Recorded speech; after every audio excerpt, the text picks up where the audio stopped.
you know, you want your helm sit in a bit, mate. More. Yeah, like sort of, yeah, now sit down. Yeah. So, upwind, this is sort of where you'd want your helms to be positioned, okay?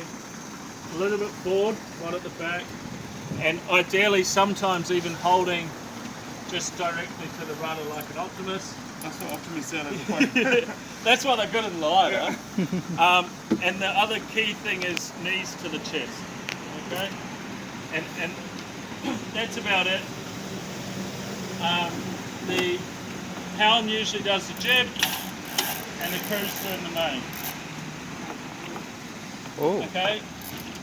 And it's as simple as that. That's sort of our position. The crew is sort of in this position, okay?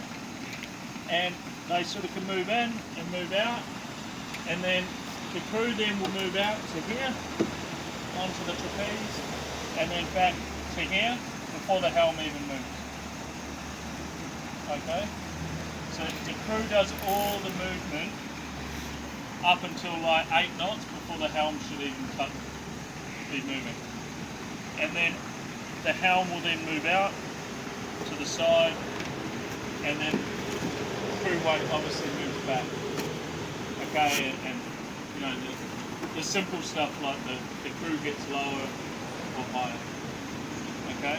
A lot of crews make the mistake of going here and in when they're learning, and what that will do is that just enforces the rig to fall on top and makes the boat super unstable. So if the boat needs power, the key thing I always say is move forward, move forward, move forward. You know, crew move forward into here. Does that make sense? Any sort of questions? So it's like in that light wind, when he's here, they come around, and then if it lightens up again, move back into this. Always, if they need power, the way I like to describe it, if you need power, move forward. Move forward, move forward is all I would say. For the light wind. For the light wind. Okay, and then the opposite, if you have too much power and the boat's heeling, move back. Okay, and you want the bow out of the water just. So what we like to say is the balance of the bow, as it gets windier, say it's like 15 knots, you want to have the bow kissing the water. So that's, you know, once they're fully powered up and trapezing and hiking, you want the bow to be kissing the water. So if you've got big waves, then they obviously have to be quite far back. If it's flat water, they can afford to be a little bit further forward. In the light winds, until there's trapezing and hiking happening, to have half the bow, sort of the knuckle underwater is good.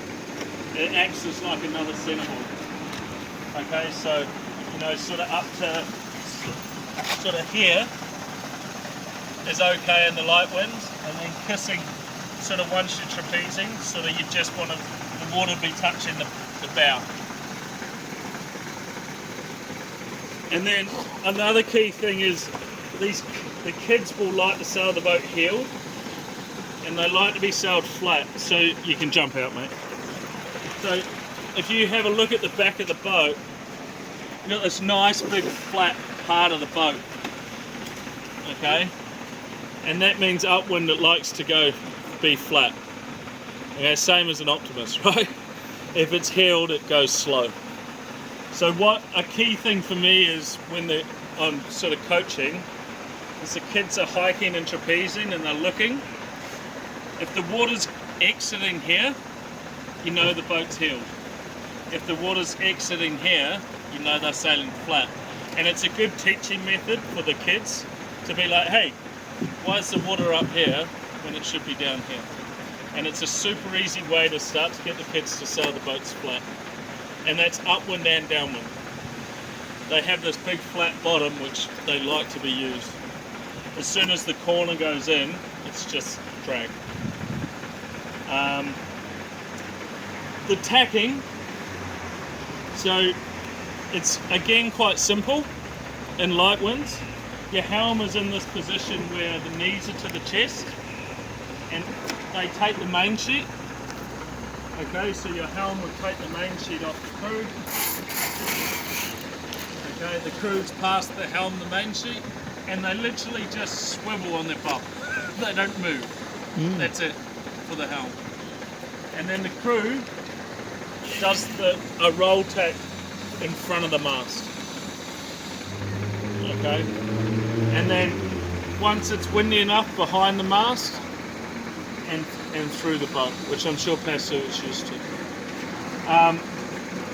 Where a lot of people go wrong is where they think the crew, because they watch 49er videos, and they think the crew should be taking the main sheet. It's not the case. Okay, and unless your crew is like a 49er sailor that's really talented, the helm should always be taking the main sheet through the tack. And the crew should then just be trying to focus on coming out and hooking on. Now, is there any sort of question? I'm moving quite quickly, but is there any questions on any of that stuff before we move forward? All good? Sweet. So, coming out onto the trapeze, because the crew doesn't have any rope, it's really simple. They come out, one arm up, usually the front arm, out, straight arm, hook, waist on the harness. Okay, that's wire to wire. If there's less wind, they hook on, and a key thing where a lot of them go wrong is they don't take the slack. A lot of them hook on, and it goes like this, and then it comes off. And they go straight like this. So one of the best things to teach them when they're starting is they hook on, hold the slack or hold the handle up rather than down when there's not enough wind, and then they step out and it becomes a solid line. So again, when it's windy, arm up. Now a lot of the kids won't be strong enough to do this. Hook on. Okay, when it's lighter winds, hook on and keep the slack that way. Okay, but again, this one here,